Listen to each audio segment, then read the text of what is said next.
Today's session, students and EDU leaders tackle the challenges of higher education. Today's moderator is James Rutherford, Manager of Strategic Partnerships here at Pantheon.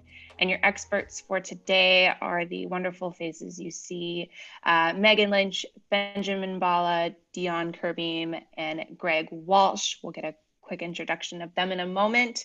Just a couple of quick housekeeping items to go over before we get started.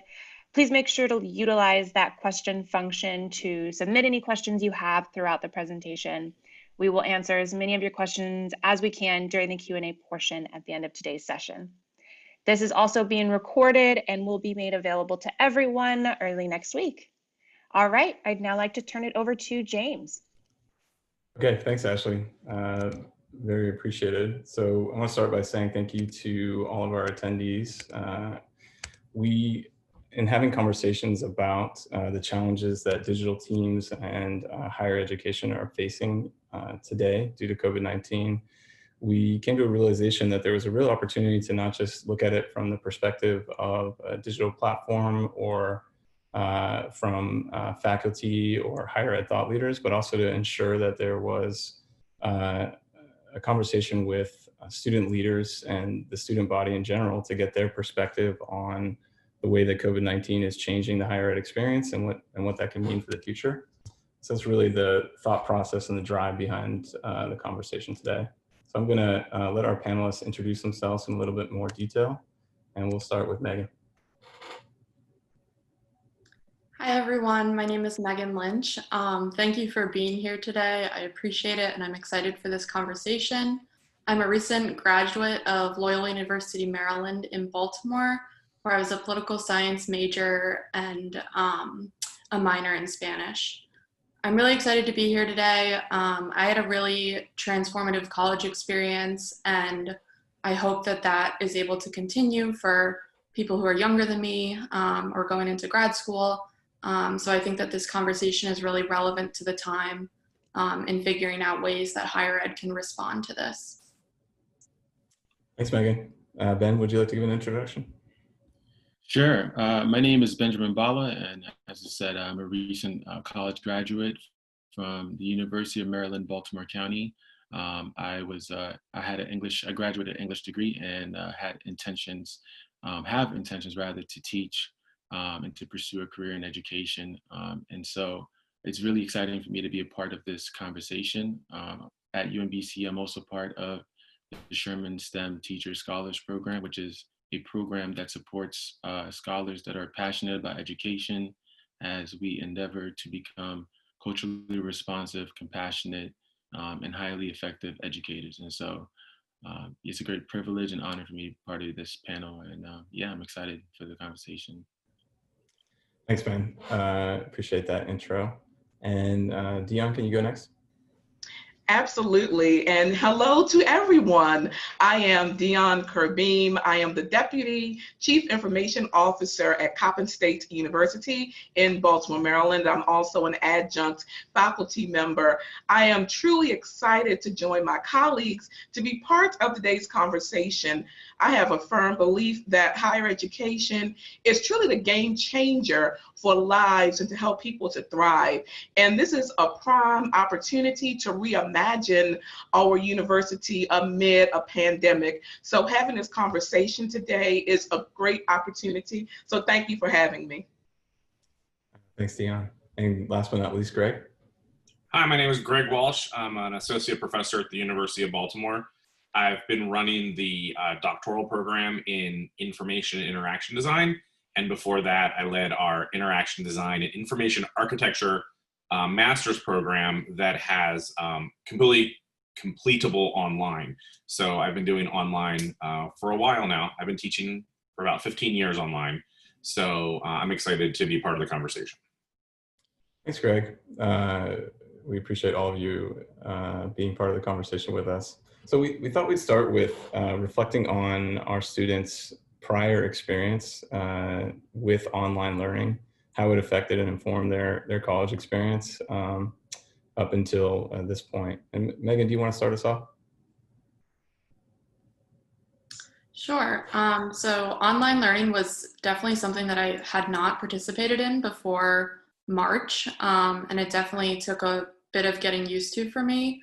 But before that, I think what I valued most at Loyola was the relationships that I was able to have with faculty and other students.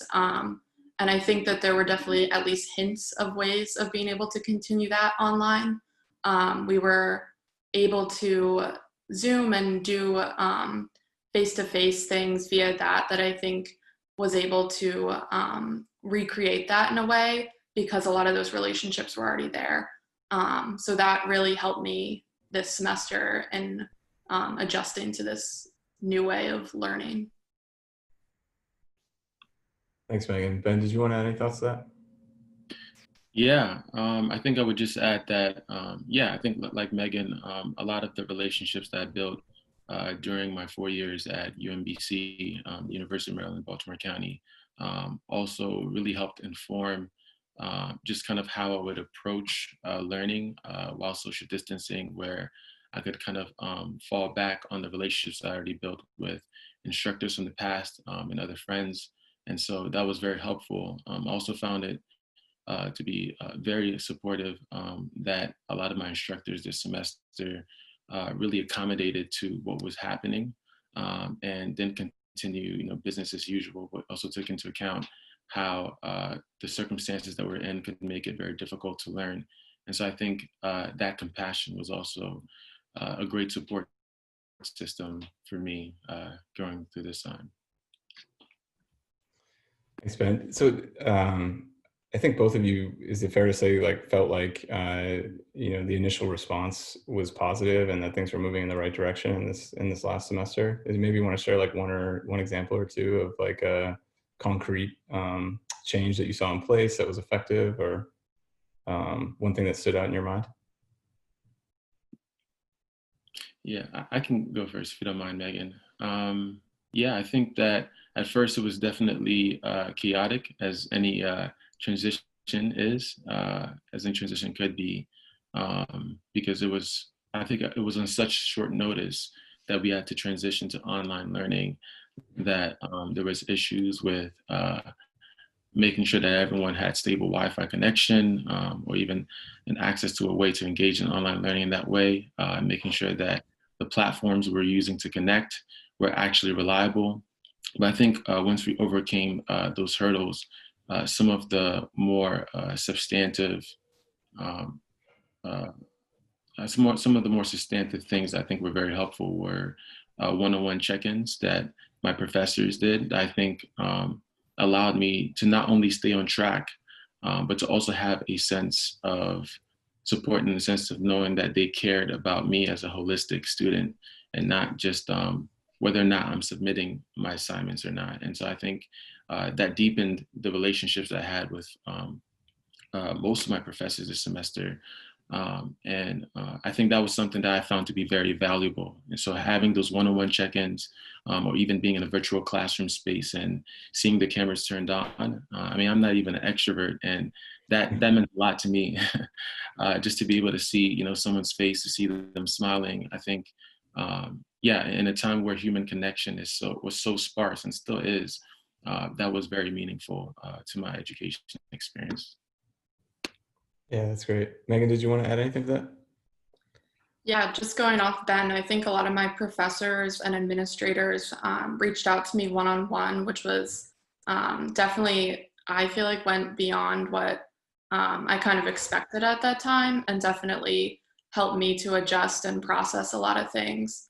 One of the things that our student activities office actually did for the seniors is created this thing called Senior Circle, where once a week on Zoom, we all got together in a little group and kind of were able to process how we were doing in COVID and how this transition time was for us, because it was a little unique being a senior and trying to figure out what's next and processing losing a lot of the traditions that made our university really special. So doing that and having administrators and professors really go the extra mile and make us all feel like we were still at the university in some capacity really helped me. Yeah, that's really good perspective. I'd love to hear our faculty talk about what that challenge was like from their side. Dionne, do you want to lead us off? Sure. In terms of a challenge, that we were pretty much challenged in terms of ensuring, and I think Megan mentioned this, that our students had proper connectivity, that we serve a population of students that are victims, for lack of a better word, of the digital divide. So many of our students did not have the equipment, did not have stable access. So we had to provide means for them to do that, even as far as opening our library for a couple of days a week to get the students there. And also another challenge was preparing our faculty. As Benjamin mentioned, that anytime there is sudden change, there's always some level of chaos, if you will, and that brings in a high level of anxiety. So one of the things that my team had to do was to make sure that we keep faculty calm while having a high level of support and just kind of reassuring them that yes, you can do this. Even as simple as we had something, our slogan became teaching remotely is as cool as ice. And ICE was an acronym for instruct, communicate, and evaluate. And we walked them through the process of just being able to instruct, having over more communication than necessary, and finding ways to evaluate what you instruct, and providing that kind of acronym and that support made it a lot easier. Faculty felt much more comfortable, and that we provided around the clock support for our faculty. So that helped a lot.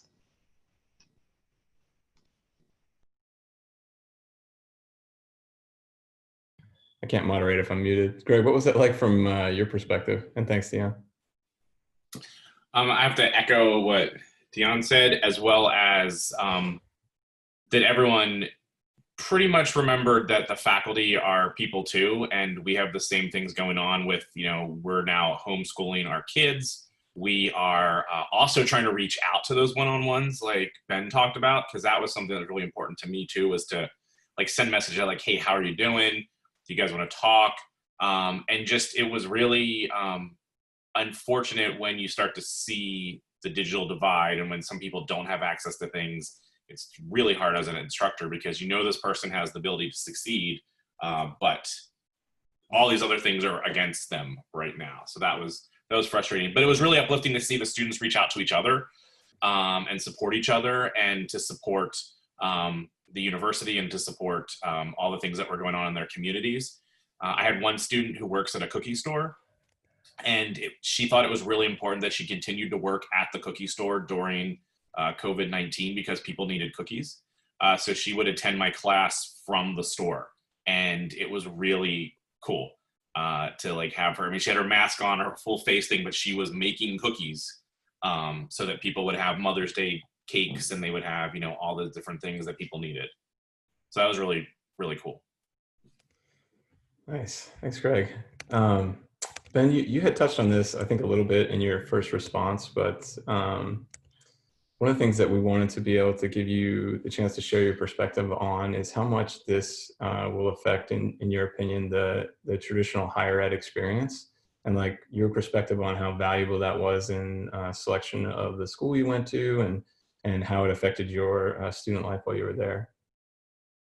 Yeah, I think my experience, even transitioning from high school to college, and choosing which university that I would go to, had to do with the campus life, the types of organizations and clubs that I could be connected to on campus, that would allow me to meet people of different backgrounds, and just kind of have that holistic social life and social experience. And it was also the size of the campus. Like at the school that I go to, UMBC, is it's a medium-sized campus. It's not extremely large, but I think I really liked the way that it was just the architecture. I liked the way that it was shaped, because I think it kind of fostered a sense of community rather than having me feeling like I was within this city. And so all those things were very valuable, aside from the fact that they gave me a scholarship, which is also very helpful. But all those other aspects, I think, in combination really factored into my decision to attend UMBC. And I think that an interesting challenge for students who are transitioning now from high school to college is that they may have to think differently about how they make that decision. Where, and even speaking to my niece a couple of days ago, she's a high school graduate this year. And she was planning on going to school in Virginia. We live in Maryland, but because of the uncertainty about whether or not the campus will be open and closed, and in fact, it looks like they still might proceed with online classes, at least for the next semester, is making her think about just completing her GEDs by going to a community college instead, which I think would be more affordable for our family and just a wiser financial decision for her. And so the aspects of connecting with campus life and having this holistic social experience, those are kind of factored out because she knows that she'll be at home. And so it's just now thinking about the financial aspect, especially just given how many people have lost their jobs and how that's impacted our economy. I think prospective students are now thinking, okay, financially, what is the best way for me to tackle my collegiate experience in a way that won't leave me in a lot of debt, but that also I think will allow them to have a certain level of connection with other people, but not in a way that is as centered as having that in-person connection that I was factoring in. So I think it's the factors that play into that decision are now very different than it was for me. And Megan could probably speak to that as well, I think. Yeah, Megan, go ahead, please. Yeah, for me, definitely the on-campus experience both drew me to Loyola and kind of impacted my whole experience along the way. When I was a senior in high school, I was very indecisive. So I was like deciding like last week of April for the May 1st decision day. And it was in that last week that I attended a class at Loyola.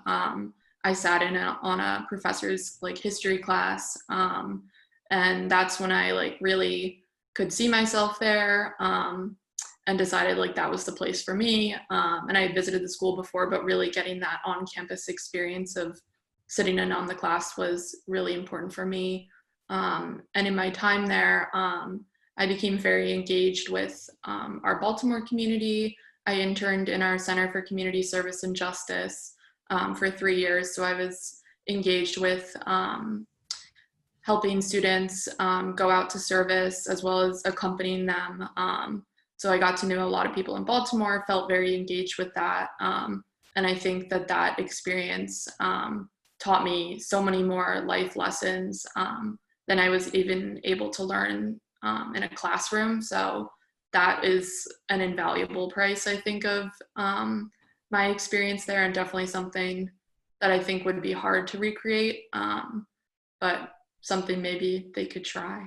Yeah, thanks. It's the value prop of and the decision process around the higher ed institution that you choose has as much to do with the social aspect and the community aspect that the school brings to the table, and that's going to be a challenge. Greg, can you maybe walk us through how you're starting to think about that for future students? Yeah, so one of the things that I found, so it's so interesting that I'm on this side of academia. I would never have thought that when I was a college student. So when I was been in Megan's place, would have just never thought I was a professor. And I learned so much outside of the classroom at school, going when I did my traditional 4-year school. However, right now, a lot of the things going on, we might be asking students to kind of compress some of that or get that in some other way, and instead are really focusing on those sort of fundamentals of the academics.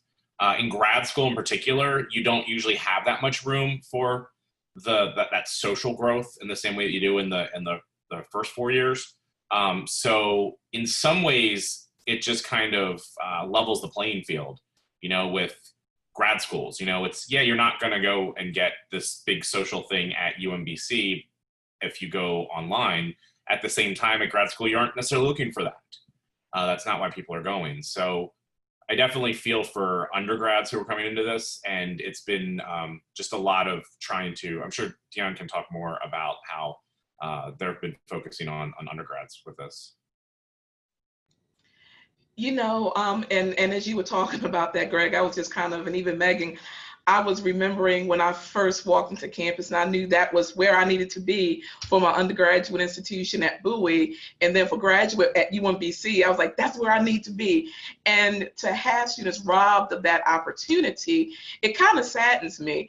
But there's always something that causes a disruption in order for organizations and institutions to make new traditions and to reinvent and to reimagine itself. And fortunately, yet unfortunately, COVID-19 is that disruptor.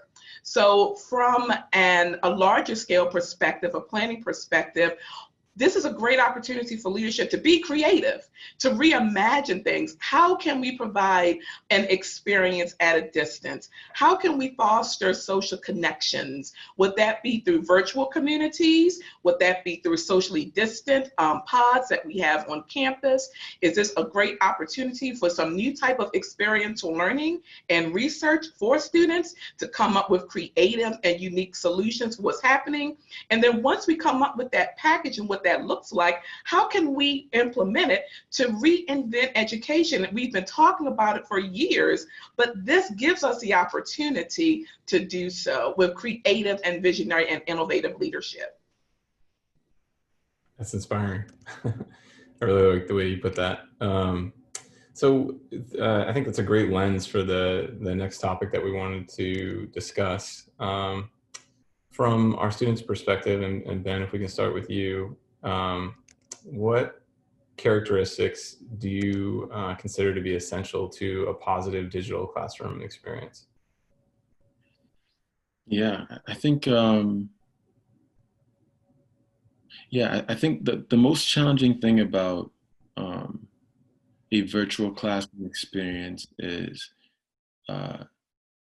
how easy it is for there to be a disconnect relationally between instructors and their students. And I think that that happens for two reasons. One, where social distancing and having all these virtual platforms where we connect, on one end, it conceals a lot. And there's things in the lighter end of the fact that, right now, half of me is wearing a suit, which you have no idea what the other half of me could be wearing. And so there's a sense of it concealing things in that way where there is a sense of privacy there that I think we can all enjoy. But I think other things that it conceals is what is happening in the environmental context that person is streaming themselves from, where if there isn't an intentionality in how instructors connect with students, then it's easy to kind of feel like, they're doing okay or they're doing fine.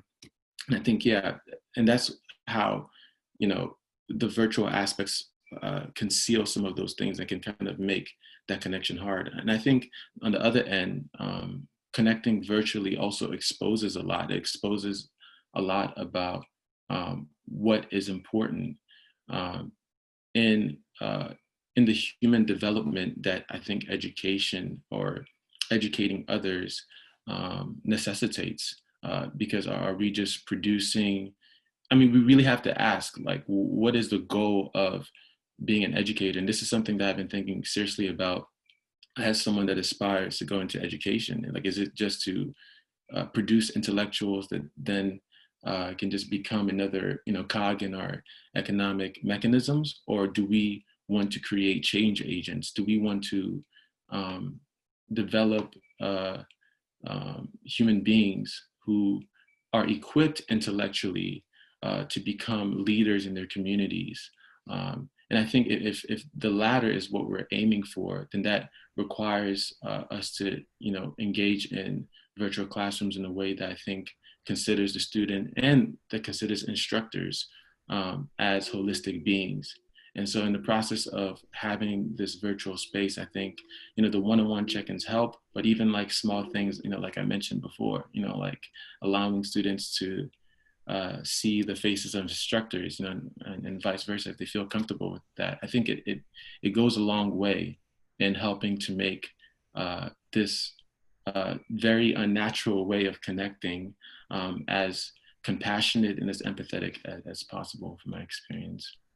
Yeah, there's outside of the technology choices that we make, there's a human element that has to be considered. I think that makes a lot of sense to me. Megan, do you want to add to that? Yeah, I think Ben's point was really, really powerful, and it made me think of something that Loyola emphasizes in its mission. And as a Jesuit, like Catholic university, they value the cura personalis model, which translates to care of the whole person. And I think an online learning platform, like an in-person learning platform, has to take into account everything there is about a person. So for Loyola, we had our counseling center go online.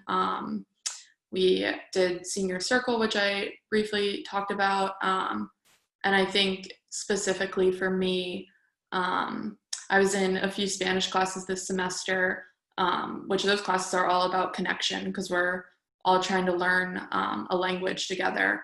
And our professor had us go into breakout rooms, in the same breakout rooms every class. And it was actually with people that I had never sat by or knew in the class, but because it was only 4 of us, I got to know them pretty well. And I heard updates of like where they were in the country and how their COVID numbers were. And we were all kind of just checking in with each other. And those were people I didn't have relationships with beforehand. And I really didn't think it would be possible to build relationships via Zoom.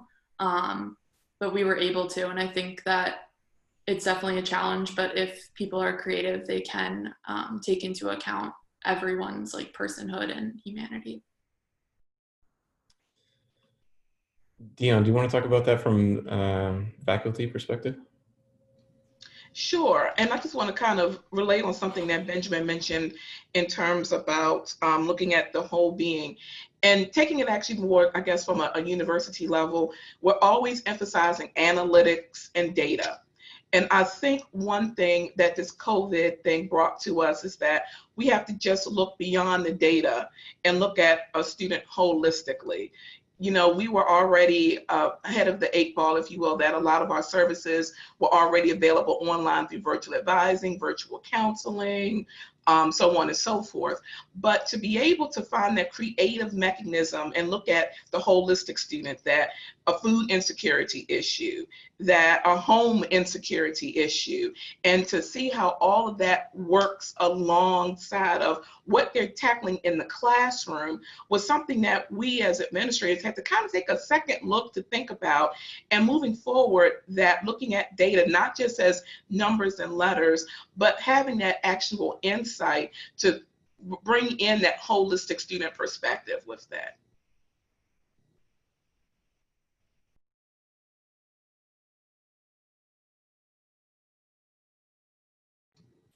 And I think James left the building.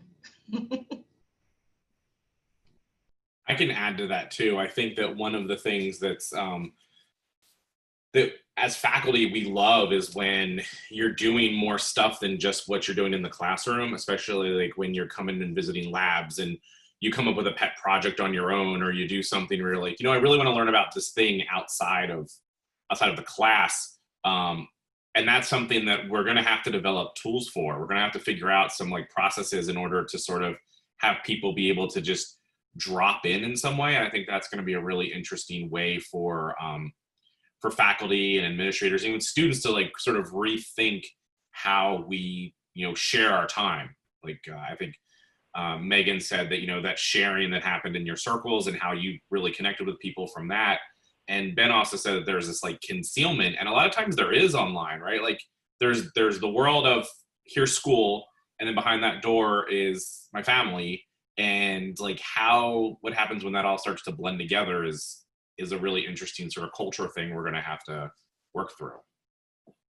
And Greg, kind of piggybacking off of that, working through that, I think also we have to think in terms of the type of groups that we're working with. Let's say, for an example, undergraduate, as you know, is very different than graduate students. I work with doctoral students at another university, and once this whole COVID thing happened, dissertation kind of had to take the back burner because, as you mentioned, they got children running around the house, spouses, or, and they're trying to keep their world calm. And so for them, they had to put themselves on the back burner, even to meaning literally doing stuff at 2, 3 o'clock in the morning if they could do that. So I think faculty will also need to take into account of the populations and the demographic of student groups, and that it won't be a one-size-fit-all model. And even from the perspective of an undergraduate courses, there are some undergraduates that are more self-motivated, that it's easier to get into the rhythm of things. There are another group of undergraduate students that need that extra push. So even getting to the granular level of not having a one-size-fit-all model, but to be able to discern and dissect about what's most appropriate for each type of group and how to best implement it, so that way it can be a useful solution. Right. No, that's very insightful.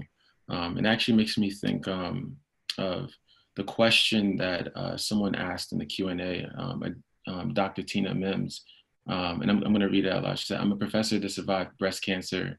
I must now hold all my F2F classes in the fall, all online. So the question is, what can I do to give my students a superior experience for my 250 students, many of whom are in their final capstone course, that must demonstrate their skills with the live business that judges the student group recommendations?"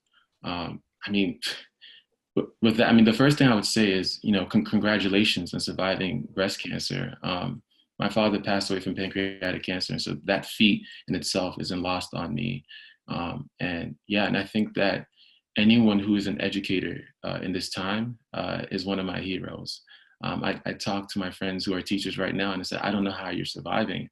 I don't know how you're doing this. And so I think it's a tremendous feat that requires a lot of transition and a lot of change.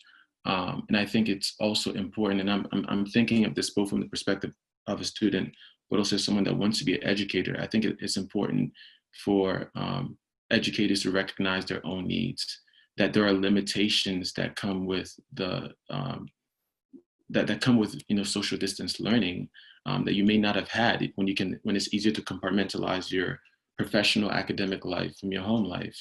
And I think that that's why empathy, I think, is so important, because it's a versatile practice that in humanizing other people and recognizing that someone has emotional needs and other needs outside of the academic space, you also recognize those things about yourself, and you humanize yourself. And so I think, as you're both saying, that as educators approach the classroom, we as students know the expectations you have for us, but I think it also goes the other way around, where we as students, we also have expectations of you, and that engaging with a certain level of vulnerability about whatever limitations may be constricting you now, I think will actually helping to mitigate a certain sense of a healthy level of expectations from students, so that you don't feel like you have to be Superman or Superwoman, because you are. But at the end of the day, we're all human. Yeah. Welcome back, James. And may I add something to that? And also, Dr. Tina, I have to congratulate you as well for that. Benjamin, my mother passed away from cancer 2 years ago, so I know the tremendous ordeal that people go through. So congratulations, and that in itself is awesome. From the perspective of an administrator, a couple of things that I would like to add is to be authentic. I think students connect with an authentic personality, an authentic faculty member. And part of that authenticity is to recognize the challenge that's happening. We can't disconnect ourselves from what's happening with COVID. So just recognizing it and giving students the opportunity to provide feedback at certain times to see what's working, what's not working, and so forth. I would also mention to be careful of virtual fatigue, that the virtual fatigue is because we're all online all day and all night, that sometimes we just get tired. We're ready to throw the computer against the wall. So do yourself a timeline and a schedule about when enough should be enough, making sure things are ergonomically correct, and consider that also with your students and also give them that same rule. And then think about some creative assignments that can be done for large groups. Things like PlayPosit that allow you to use videos and to embed quizzes allows for that type of engagement. Using things such as Flipgrid allows students to talk back to each other through using their video, having small group projects. And if your university allows it, have a TA to help you to monitor small groups, or maybe deputize student champions or student ambassadors within the class that can help you to facilitate certain assignments and maybe be the teachers to teach certain chapters, and then allow that kind of organic connection to happen. And of course, use some type of live platform such as Zoom or Teams to create that connected opportunity. That's a great question, and those are great responses.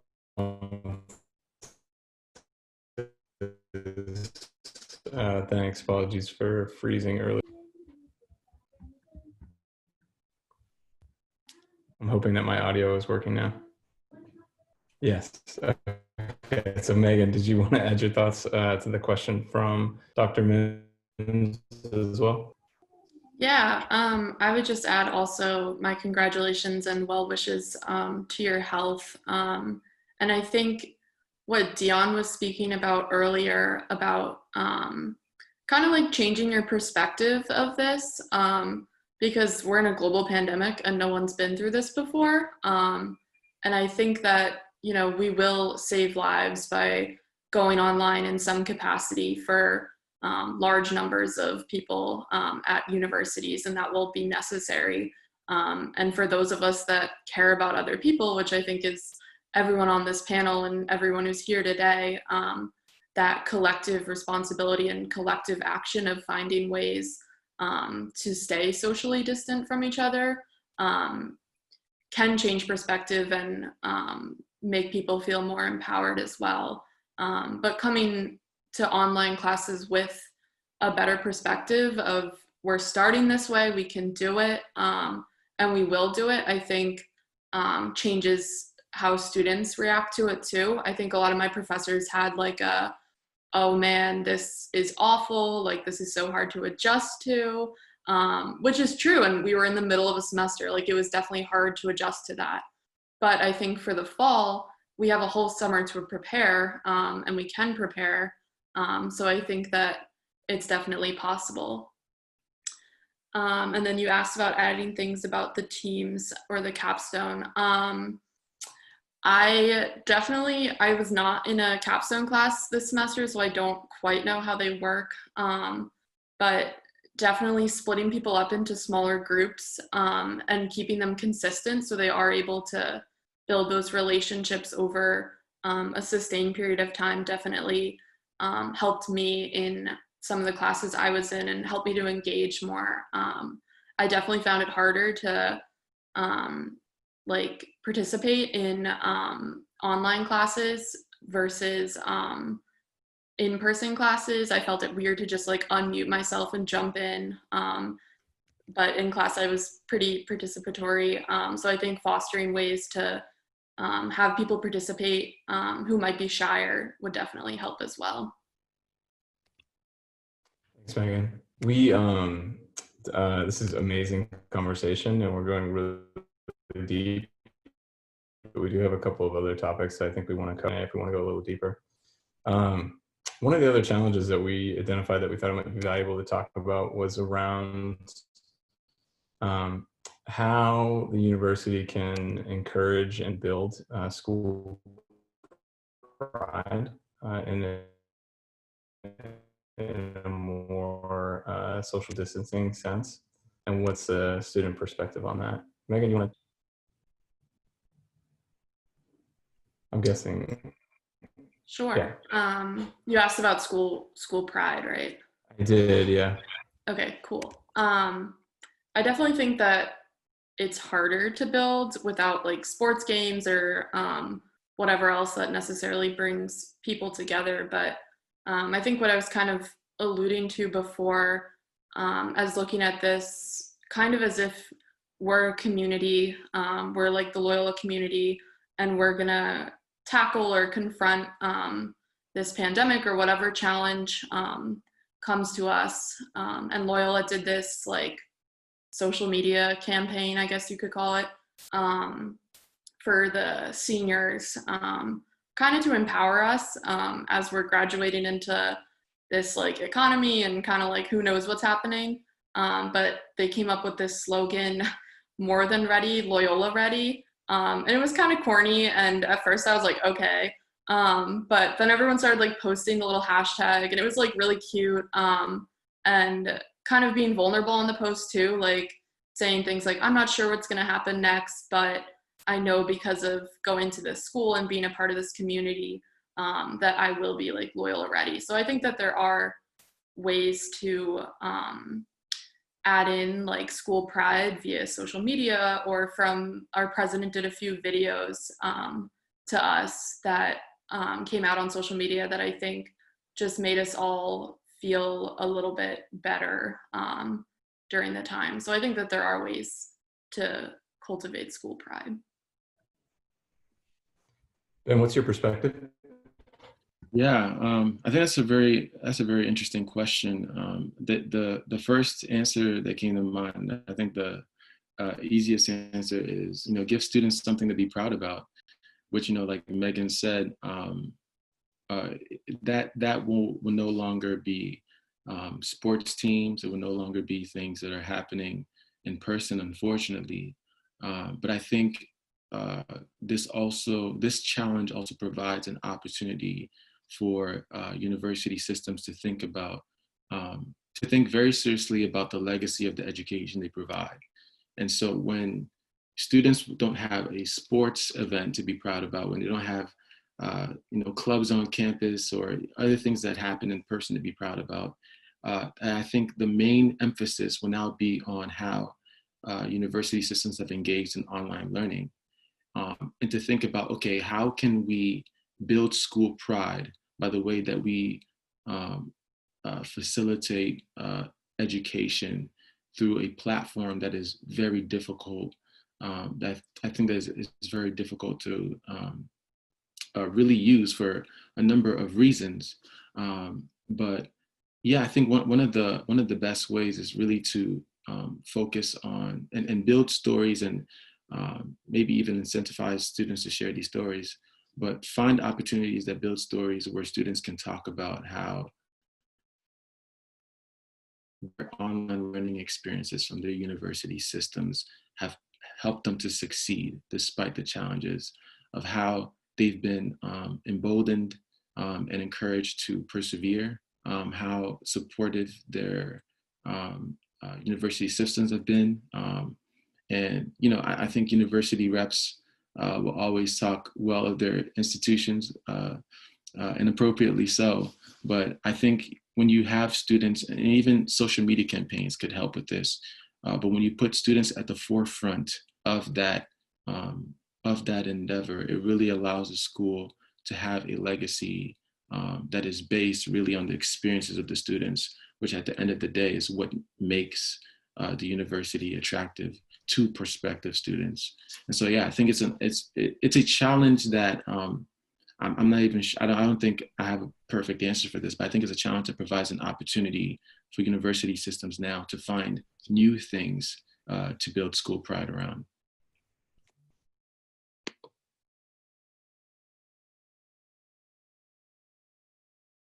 I'd love to go a little deeper there, Dionne. And then I think it's also a good time to tie in one of our audience questions, which was what the effect of social media can be on this transformation. So either one of those, Dionne, please take it away. Okay.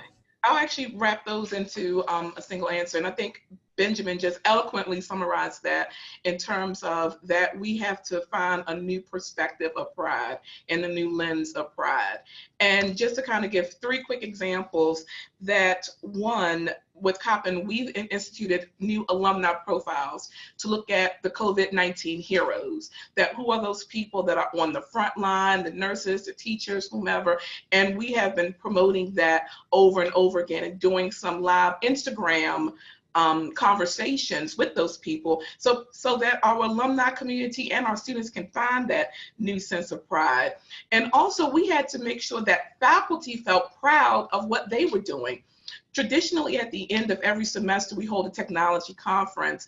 Unfortunately, we could not do that face-to-face this year, so we did it in a virtual format. And our theme was to highlight some of the innovative and transformative efforts from our faculty members of what they have instituted amid COVID-19. Everything from doctoral defenses done through Blackboard Collaborate, through the awards banquet done through a virtual mechanism, and so many other things. And they were done in a rocket session format, which was needed to make faculty feel proud of themselves, because that would give them that intrinsic motivation to kind of continue to know what they've done has been very, very important and valuable. And it also got to show the broader community of faculty, staff, students, and people from other institutions about look at what good things have happened from this. And that gave a sense of pride. Now, regarding the other piece of the social media, using that as a sense of pride, when we had our early registration, which I think started around April 13th or whatever, that we had some build up to that.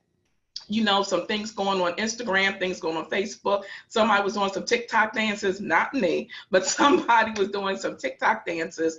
And that we also had some ways, while our admissions office, they actually did this in first year experience. And what we recognized was that within those first couple of days, that we had an increase of 20% of registration for the first 2 days than we have seen over the past 5 years. And we strongly correlated that with the high pressure population that we put on social media, and that students were being engaged, they were being motivated, and that we were encouraging them to register, and they felt like, yes, I can do that. I want to continue at Coppin State University. So hopefully that answered that question.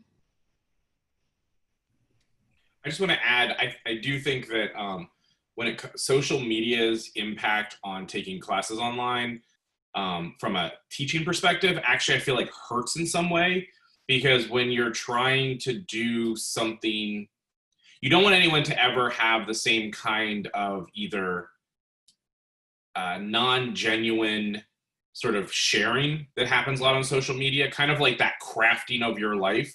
And a lot more times you want people to be a little more genuine about what they're doing, more authentic. And also you just want to keep encouraging people to sort of go beyond what they've seen other people do, right? Like when you look at social media, a lot of times it's almost a trope of this is the thing this is where I went, all those kind of pictures. But instead, if you have them sort of turn that around and use it as a form of reflection, I think it actually has a little bit more ability to be used in an academic setting. Yeah, thanks, Greg. This kind of segues nicely, I think, into one of the that came up, which is a question to Lucas around challenges. I'm just going to actually be eloquent than I could say. I found online classes, especially asynchronous, to be very constrictive and linear and dynamic conversations. What are your recommendations? And I really think this is for the entire panel. What are your recommendations and or tools to for active discussion during class time specifically? And if we can start with Megan, if you want to weigh in on that. Sure. So I had a lot of asynchronous classes in the past semester, and I also found them a little bit difficult because you really lose the structure of your day. That was just part of my life at school, going to work and going to classes, and then all of a sudden being home and just having like a few asynchronous classes I had to do every day. I think in a sense they can be more equitable. Students who are working or taking care of family members who can't be on a live class. I think asynchronous classes are a potential solution for that, but also I think you do lose the human connection within it. On some of mine, we had a discussion board. So you would watch the class and then you would go onto a discussion board and write your own answer and then respond to two others. And I think that was definitely helpful. I think a live discussion would definitely be more beneficial if possible. Doing, maybe if you are going to do asynchronous classes, have students like watch the class the night before or like a few classes before, and then have a discussion at when the class time is supposed to be, and make it optional, since students might not be able to attend as much as they were if we were in person.